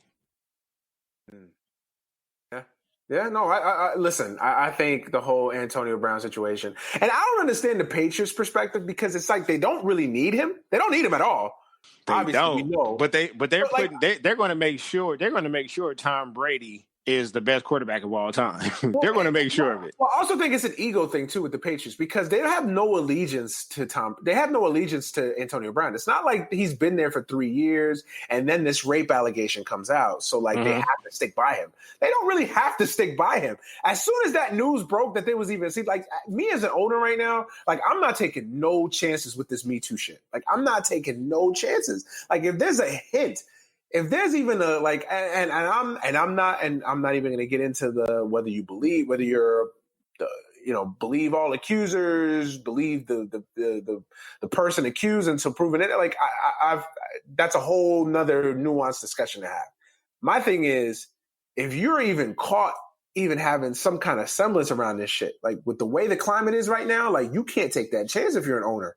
Like, but tell me this though: are we not used to the Patriots taking chances and risks? They are. I just feel like it's never been like this brazen before. I don't think like it's never been like the Aaron Hernandez thing was something that kind of sweltered and bubbled beneath the surface. You know what I mean? But they knew about it though. They knew about it. That's why I knocked the Patriots for that. Like you can't tell me you're the Patriots way when you basically drafted a dude that had a litany of fucking issues. Like everybody knew Aaron Hernandez had issues. He was a drug lord. Now, I don't think anybody would have predicted that my man would have been out here catching bodies and anything. Right. Like, this is Tony Montana in the flesh. Like, think about that. That's still the most gangster shit I've ever seen. My man saw a $40 million extension and was out here murking dudes. Yo, he got all kind of bodies in buildings in Baltimore, everywhere. And it's not even like he was like orchestrating murders or orchestrating hits. No, he was out here shooting niggas. He was the hitman. And in college, his quarterback was a Christian. Yes, he was in the front line. Oh, we get to the Christian in a second. We'll get to him. Like, he was in the front lines, and my man was offing dudes. Like, this is still the most gangster shit I've ever seen and heard in my life. Like, yeah, crazy. But yeah, so I get it. I don't listen. I'm not one of these that's gonna sit there and act like the Patriots or these religious, saints that would never do anything above reproach to win. They're all I'm saying is we expect. All I'm saying, we're not surprised on what New England did, so we definitely shouldn't be surprised if my Raiders would have played AB on Monday night. That's all I'm saying. I'm not surprised. I still think it would have been a bad look. That's just my only point. Like, I'm not I'm not surprised, but I think there should have been an adult in the room that stepped in and said, "Guys, really, what are we doing here?" The man just punked the whole organization. And a day later, we dropped his ass. So, like, even Thibodeau with Minnesota, no, there was no way Jimmy Butler could play for the Timberwolves again. Like, this just was never it couldn't happen. Like, my man punked the entire organization. With the backups. Yes. Like, you can't come back from that. Like, there's just certain things. Like, you can forgive drug use. You can forgive cheating. You know what I'm saying? Like, there's just certain things you can't forgive in a sports conversation, in a sports perspective. Like, you can't forgive that. Like, there's just certain things you just can't forgive. Like, when as soon as AB basically no-showed week 17 last year and basically quit on the Steelers, he was never coming back to the Steelers. You can't forgive that. When a guy quits on your team, especially a football team, like, you can't forgive that. Hey, what's wrong? What's wrong with him, though? What do you think is wrong? You think it's a hit? You think it's CTE? He got to have CTE, bro. Like, I don't, like, how do you not even, like, how is it, like, this, and I don't even want, and I know we're kind of joking somewhat, but it's like, no, I'm not joking, because I remember a girl on Twitter who was a Steelers fan. She said, she's like, I still have his Steelers jersey. And I remember when he scored his first touchdown, he said, "Giving all my praise to God." And she was like, he's not even that type of personality anymore. Yeah, I don't know if it's just shtick. Like, he's put on, like, because you've seen dudes in the past put on this shtick, this bad boy image to market themselves better. I don't know if he's got, like, issues going on in his family or like a real life situation that's going on that's causing this or whatever. Like, I don't know. He's basically the NFL version of Kanye. Like, I don't know what has happened that has caused this precipitous drop in his, like, mental being. Like, I just don't know. Like, if it's not drama induced, like, if it's not like, a death in the family, a lot of people speculate that Kanye's change was the death of his mom and that really fucked him up. Who knows? I don't know. I'm not a psychologist, so I'm not even going to try to psychoanalyze the guy. I just know that if it's not drama induced, and meaning that he didn't have a death in the family or something dramatic or traumatic, happen to him, then I have to believe that there's something mentally wrong with this dude, because it doesn't add up. It doesn't make sense. It does not make sense. Well, the Patriots, they got that ego to where we can change cats. So you see the receiving core that they have over there. They got two receivers that just, we already know their history. So yeah, true. Yeah, man, the whole Antonio Brown situation. I mean, that has to be one of the strangest stories in a league that is accustomed to strange, weird. Again, we just talked about Aaron Hernandez, so nothing should shock us when we listen to stories in the NFL. That being said, this has to be the strangest fucking story in a long time in the NFL. Like, this dude legitimately just, like, got himself fired from a job. Like, well, let's just hope on a positive note, like, this he gets through this civil. Let's just hope this civil case don't turn into a criminal case. Yeah, let's just hope. I mean, wherever you stand on the whole Antonio Brown situation, when you like Antonio Brown, don't like Antonio Brown. Hey, I'm a Raiders fan. I hope all this stuff is false, and I hope he goes. I don't want the Patriots to win, but I hope he has a great career. So yeah, let's just hope this stuff isn't true. And if it is true, then he should be. He should be tried and to the fullest extent, man. Because we definitely don't tolerate that, and we can't stand for that in our world. So, that's. Oh, and another thing, real quick rant before we finish our last topic. let's stop comparing cracker to nigger. Like I know some people wanted to have that discussion. You know, the overly woke society that we live in now, they wanted to have that discussion. Yeah, I don't. It's like trying to compare brain cancer to tuberculosis. They're both illnesses. They're both diseases. One is significantly worse and has a significantly worse history than the other. So please don't conflate the two. I'm gonna tell white America it is. We don't really use that word a lot. No, we don't. No, we don't. Like we don't. I listen. I don't pretend to be like this world historian, even though I follow history. I don't like. I've never read stories where white dudes were raped, murdered, and violated, and as they were doing it, you know, people were yelling cracker at them. Like I just never have I read a story like that. Never. Yeah. You know, I've never seen a white person basically lose all composure being called a cracker. Never. Well, there's a reason why you can go. We can have an interview right now, and we can sit up there and say cracker, but they know they can't say the N word. Exactly. So just don't compare them. And I'm not advocating the use of the word in no means. I'm just saying don't try to compare two things that aren't like. That's a false equivalence. Just don't do that. Like I it's one of my pet peeves. Like just false equivalencies just don't work for me because it's just they're always coded and they're always agenda driven and they're not the same. Like that's just trying to conflate two different things that don't go together. It's just not. For sure. Yeah. So that's just my little mini rant. A bigger rant is coming. So you are a born and raised, proud California resident. Yep. What are your thoughts on the groundbreaking California Fair Play Act? I'm shortening. I know it's more to that. Well, I think we're already preparing for us not to be allowed into any bowl games. I don't buy that bullshit. I don't. Buy that bullshit They don't want us to the March Madness. The NCAA will talk all that shit. Do you really think if SC is 9-4? Y'all are not going to be invited to the Alamo Bowl? Fuck that. It's going to be an argument. And let me tell you right now. They will hold their noses. They will kick and scream. They will root like hell for SC to lose.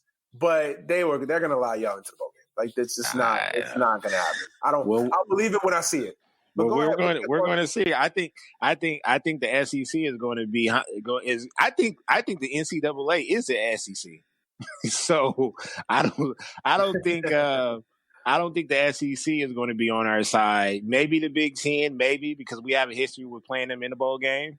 And I think the WAC, you know, a couple of other conferences will probably eventually side with us, but it's starting already. South Carolina is picking this up now. South Carolina is already discussing it. I am surprised about that. I'm surprised because I didn't think any southern states would mess with us. The tide is turning, man. The tide is turning, and this is a rant for me because I've written papers on this in school.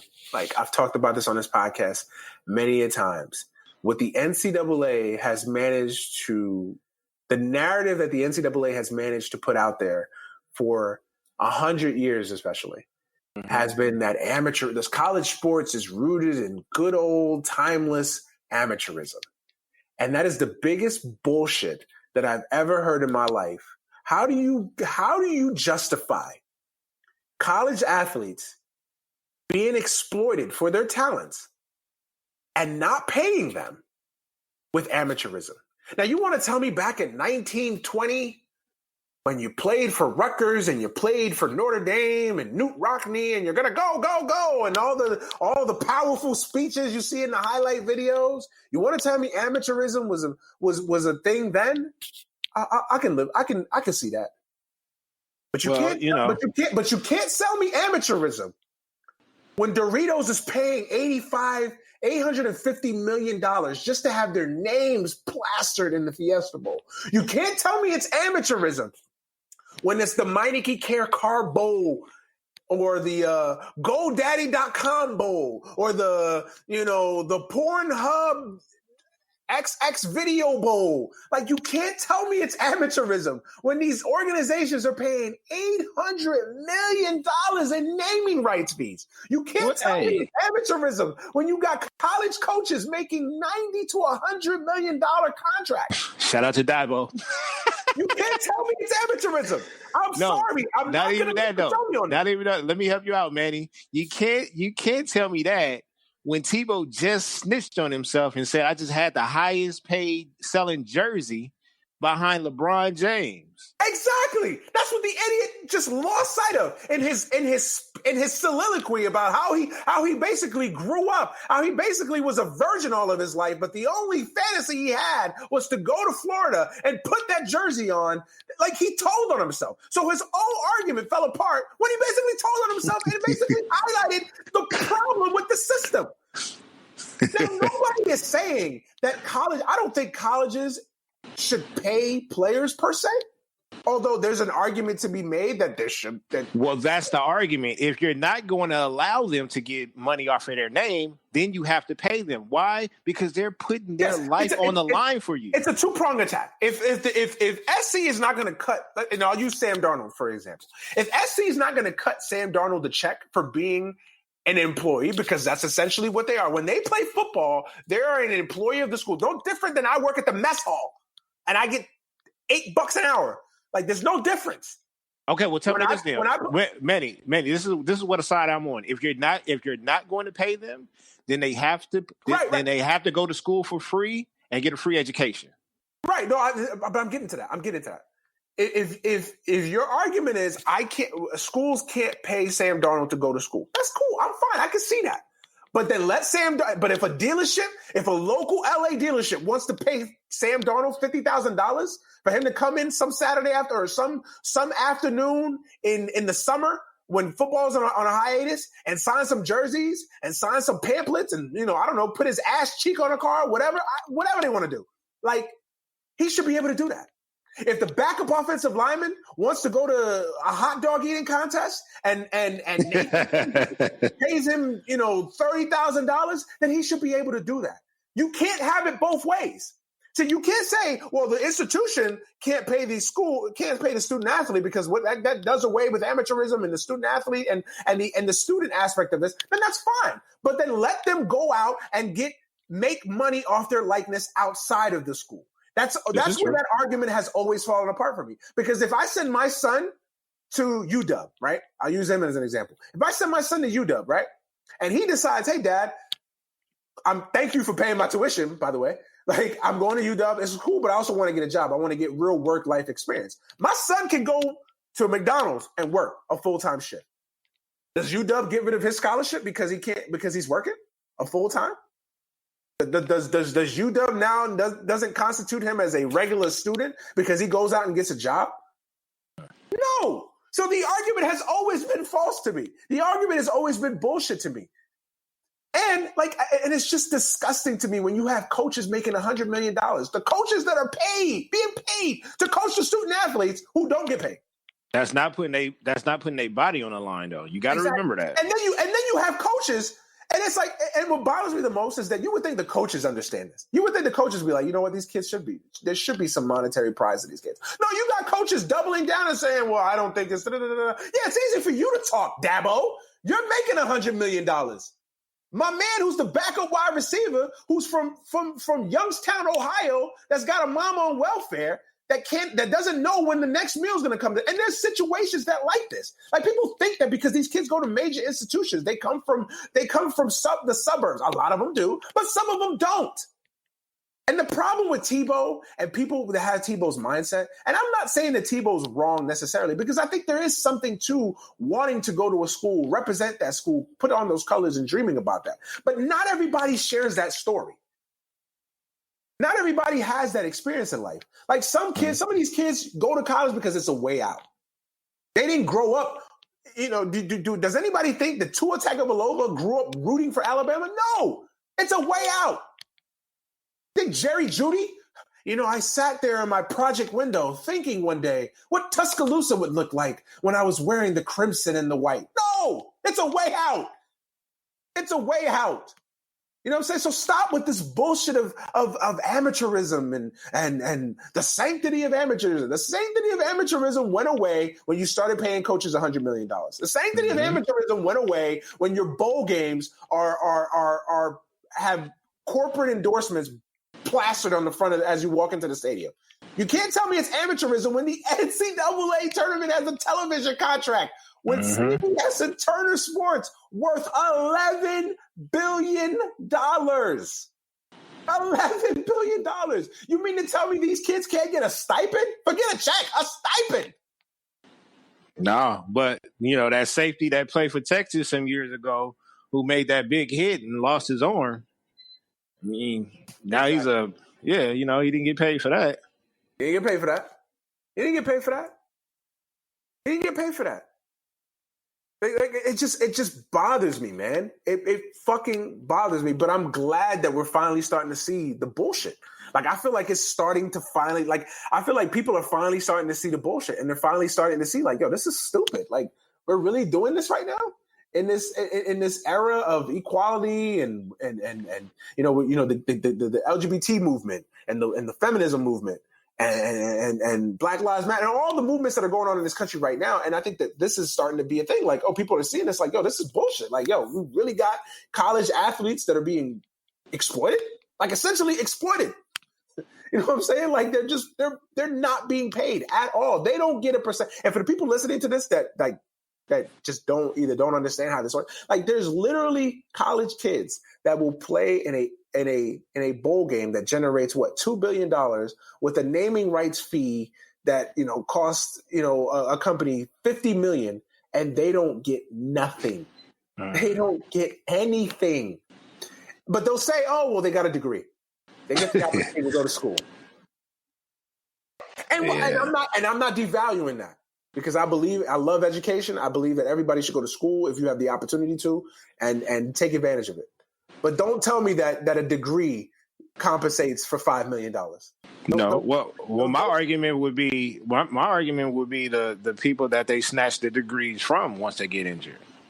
Exactly. Not snatch the degree, but the scholarships. Yeah, exactly. Yeah, scholarships. Yeah. That's the dark side of this. If you get hurt and you're not able to fulfill because people forget these scholarships are used as payment. So essentially, it's a contract. Essentially, yeah. So that's you go to these schools because some of these kids can't get into these schools from an educational standpoint. A lot of these kids, and I'm not shitting on anybody, but it's just facts. Some of these kids can't go to Alabama based on grades. A lot of these kids are they may not qualify grade wise. So we know, Maddie. A lot of these kids don't. Yeah, I'm trying to be politically correct, but we know. But you know what I mean. Some of these kids can't get into these institutions solely based on education. Shout out to Derrick Rose. So their payment, essentially, their contract, their bargaining chip is from the school perspective is we'll offer you a scholarship.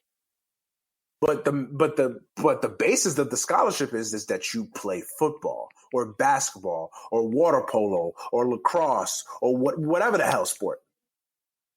In return, you have to meet the terms of these conditions. If you don't, we reserve right to take your scholarship from you.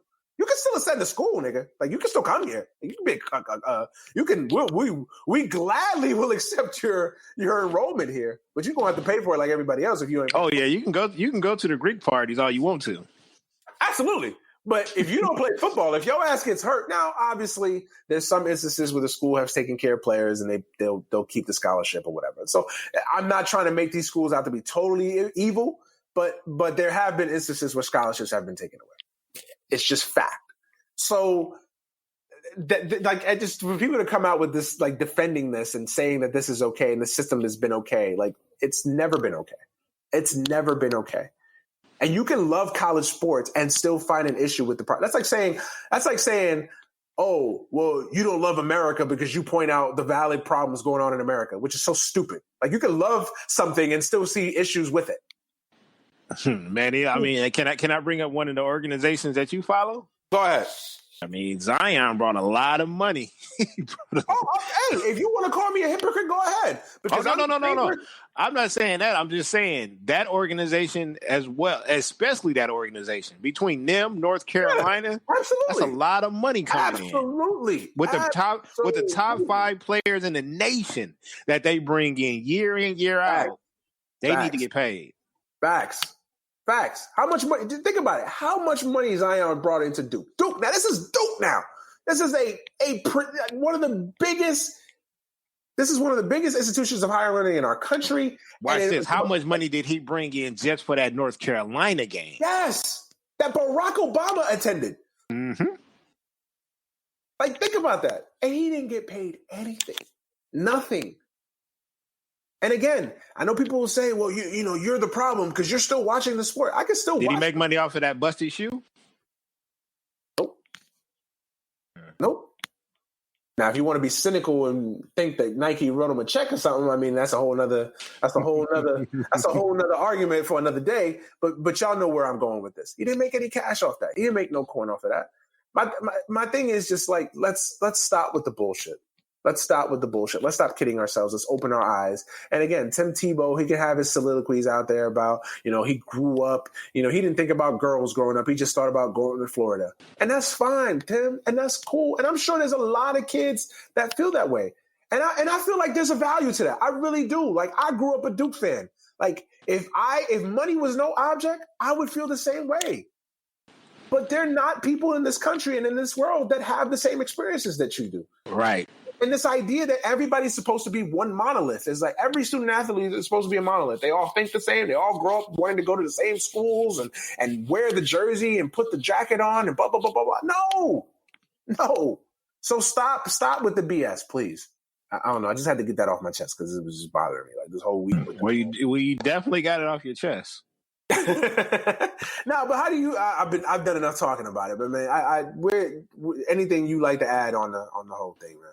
No, I mean, I'm proud. I'm proud of my state for stepping up and allowing these cats to make money. That's it. That's all.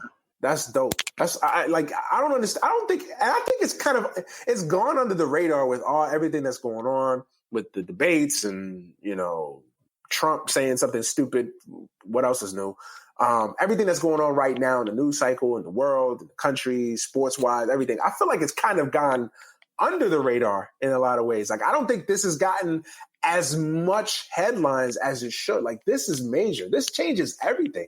Because I think it's going to pick up. I think it's going to pick up when it goes into effect. When they start actually allowing these cats to start making money, that's when the noise is going to start coming back. It's only going to start picking up steam.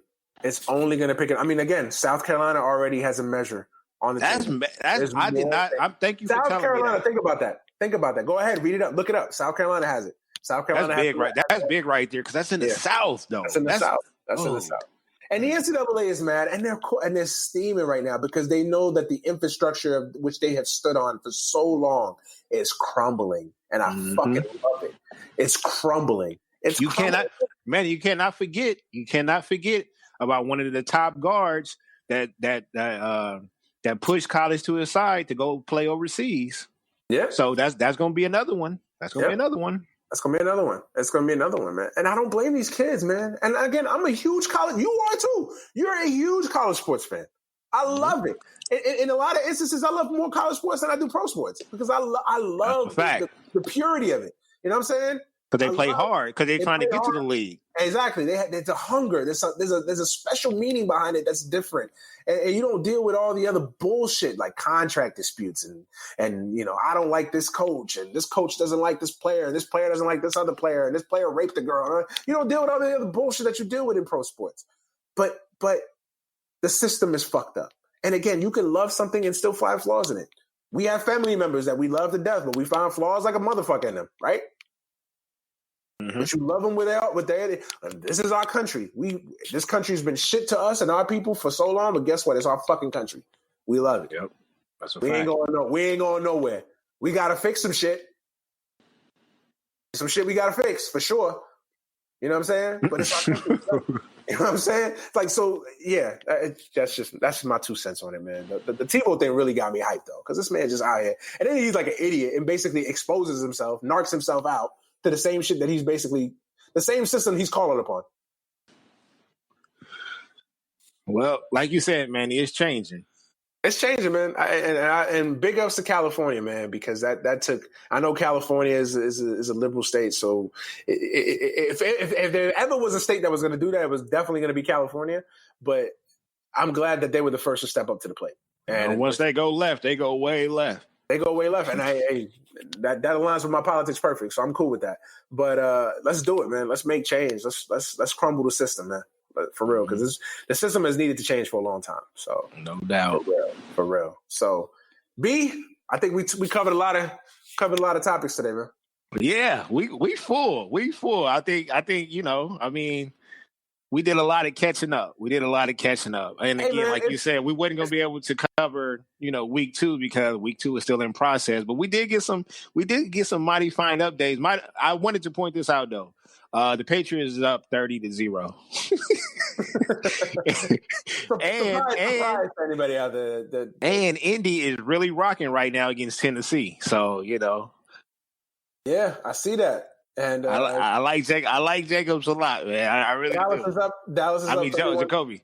Dallas is up 31-14. Oh, Patriots is up 37-0. You said 31-0? You said 37. Yeah, they scored again. My bad. Yeah. Seahawks are up 21-19. I don't know. We still don't know the status of Big Ben. Packers are leading 21-16. So it's an interesting day of NFL football, man. I need Detroit to beat the Chargers for obvious reasons. So, Detroit is up 13-10. So we'll see. We'll see if that happens. Detroit Detroit is going to find a way to. They can't do it. They can actually lose the game without effort. So it's Detroit. It's the God Matthew Stafford, man. Yeah, it is. God came down from the heavens and sculpted a quarterback, and it was Matthew Stafford. Let's hope this defense can get it together. Because he threw 2 picks already. Color me surprised. I'm not sure one did have a flag, so I'm not sure if it was against or for them. But I know he definitely threw 2 picks. Texans are up 13-6 on the Jaguars. That's a low scoring game. They're getting ready to go into the 2-minute warning. Jaguars are driving, so we'll see what happens with that game. Hey, to your point, that Dallas duo that you was talking about is getting the job done. Hey, man. Dak and Zeke should be Shaq and Kobe, man. Not with the fighting, of course, but just it should roll off the tip of your tongue. It should be Magic and Kareem. It should be Dak and Zeke. It should be Bird and Parrish and McHale. I feel like they should be together for the rest of their careers, man. And if Dallas was smart, I feel like lock Prescott up now. Well, Dallas is smart on marketing, but we need to see if they smart on contracts. Well, we'll see. Jared Goff got a bag. If Jared Goff could get a bag, I mean, come on. Hey, let Jared Goff live, baby. He over there in the Sunshine State. Like, let him live, man. I'm all for people getting the bag, man. I'm all for everybody getting the bag. The more people can get bags, the better. I'm all for it. Just saying. Okay.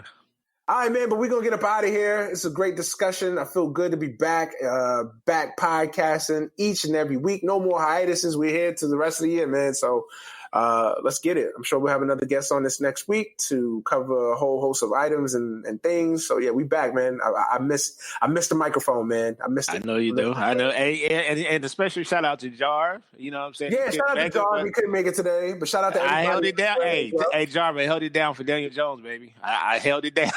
Yeah, you did. Jar must have sent you a 20 or something. No, man. He must have cashed after you. He must have cashed after you some coins real quick before. Hey, it's always a plot twist in the gray area. You know what I'm saying? I feel it. There's always a plot twist. Yeah, but no. But shout out to Jar. Shout out to all the fellas in the group chat, man. There's so many times we had a good show today, man. There's so many topics that we didn't even get a chance to talk about. So there'll be another time. Oh, definitely will be another time. It'll definitely be another time, man. But before you go, man, go ahead and plug your social media, your shows, everything you got coming up, man. Sell yourself. BTG at Baylor the Great on all social media platforms. Open Run with BTG for president. And that's about it. Steelers running back James Conner is questionable to return as well. So it keeps coming. The news just keeps coming. The hits keep coming. No pun intended. But yeah. Anyway, and the Seahawks just went up 28-19. So that game might be over. Not looking good. 7 minutes and 15 seconds left. The Steelers have a chance to come back, but it's not looking good for the Steelers, man. If they go 0-2, if they go 0-2. If they going on, are we overreacting? Or are we just? I don't know. I don't know. Oh, the Bills is up 27-14 on the Giants, but that's no surprise. The Giants are fucking dumpster fire. Sorry, John. They're dumpster fire. I feel like that's going to be an overreaction too. The Bills being 2-0. Yeah. Well, I mean, coming into the season, they did have a pretty solid. They had some expectations, but we handed them a game last week. Shout out to the Jets and only the Jets would have a quarterback that gets fucking mono. Like, y'all ready for tomorrow? Are y'all ready for tomorrow? I don't even want to talk about tomorrow, man. Because I have no expectations. Hey, looking at tomorrow, like, yo, it's a lot of entertainment that's gonna be on that field. I will say this: if the Jets win tomorrow, I think it'll be more about the Browns than it'll be about the Jets. Who's the quarterback for y'all tomorrow? Trevor Siemian. Wow! Shout out to JL. Shout out to Denver. Wow! Look how things come back around. I will say this: Trevor Siemian could be a very good backup. He's not a bad quarterback. Is he a superstar? No. Obviously, he's better suited to be a backup than a starter. Denver fans will second that. But if all the news coming out of Darnold is that he's getting better. He's healing faster than expected. He is 21 years old, so I would assume so. So let's just. I already gonna be out for a while though. Well, it's saying that now week 5 is now back on the table. Like he could come back. Oh, okay, that's good. So, that's good. That's around the corner. So if all they need is for this dude to just hold the fort, Hey, I mean, if he can get, you got to get a W tomorrow. And that's the thing with backup quarterbacks, man. Like a good backup quarterback can just hold the fort. They can make you survive for a couple weeks. That's all. Shout out to Jacoby. Hey man, we'll see. Jacoby might change the mold of the backup quarterback, man. Might change it. Hey, who was the one before we leave? Who was that one quarterback that used to come in and just? I can't think of it, but I know it was a quarterback that used to come in. Oh, it was Fitzpatrick. Remember Fitzpatrick used to come in and kill. I thought you was going in further, because Fitzpatrick. Well, no, I thought you was going some other name. Like, remember the Steelers had that one quarterback who always would do something? Like, was it Seneca? Seneca Wallace? Seneca Wallace, yeah. Seneca Wallace, Fitzpatrick. That man was like the ultimate backup, man. Like, No, and then it was the Raiders had him as a quarterback. What was it? The Bears had him. He played on the gang of squads. I cannot think of him. Can't think of him. Oh my God. He was Kyle Orton. Kyle Orton. Not Kyle Orton. I can't think of his last name right now. But he used to be like the ultimate backup. I cannot think of his name, but I'll probably send it to you on Twitter. Yeah, we'll talk offline about it, man. But Baylor, man, thank you as always for being on the podcast. It's always dope when I get one of my brothers from the thread on the show. It's always dope. It's always love. So I appreciate you coming on the podcast today, man. Yes, sir, man. Anytime, man. Anytime. Let's do it again. Yeah, let's definitely do it again, man. We're going to get up out of here, folks. As always, thank you for supporting the show. Baylor will attest to this. Without the audience, you can have the dopest podcast around. If nobody's listening, it doesn't matter. So thank you guys for listening. Thank you guys for subscribing. Thank you guys for messaging me and saying where the podcast's at. We are here. We're not going anywhere. Just a little hiatus. Unplanned, but it was a little hiatus. So, we're back. We're back doing this every weekend. So we're here. But yeah, man, thank you guys for listening. Thank you guys for subscribing. Thank you guys for supporting the show. As always, you can follow this show on Twitter at AGS Pod, on Instagram, AGS Podcast, Facebook, Any Given Sunday. Make sure you become a member of AGS Nation. Follow me on Twitter at DManuel Brown. Follow me on Instagram at DManuel Brown. Snapchat, MannyBro15, man. Yeah, we're going to get up out of here. We're going to let B watch his Raiders. Hopefully continue some good spirits, some good football they got going on. Playing up against the big, bad Kansas City Chiefs. We'll see if they can. Yes, sir. Yes, sir. Yeah. And on cue right now, listeners, hit us up. Detroit is still up by 3. There's a minute and 25 seconds left. Running clock. It's 3rd and 14, and the Chargers have the ball. Okay, so by the time in the red zone, by the time this is right here. This is what other show you get this on a podcast, man. We live Sunday play. Obviously, it won't be live by the time y'all listen to this, but whatever. We trying here. We trying. Well, we you know what it is. We giving it to you. We giving it to you. We giving it to you in real time. You know what I mean? In real time. Now we out of here though, man. Check us out next week for another episode of the podcast. For Baylor the Great, I am Manny Brown. We are out of here. Peace. Peace.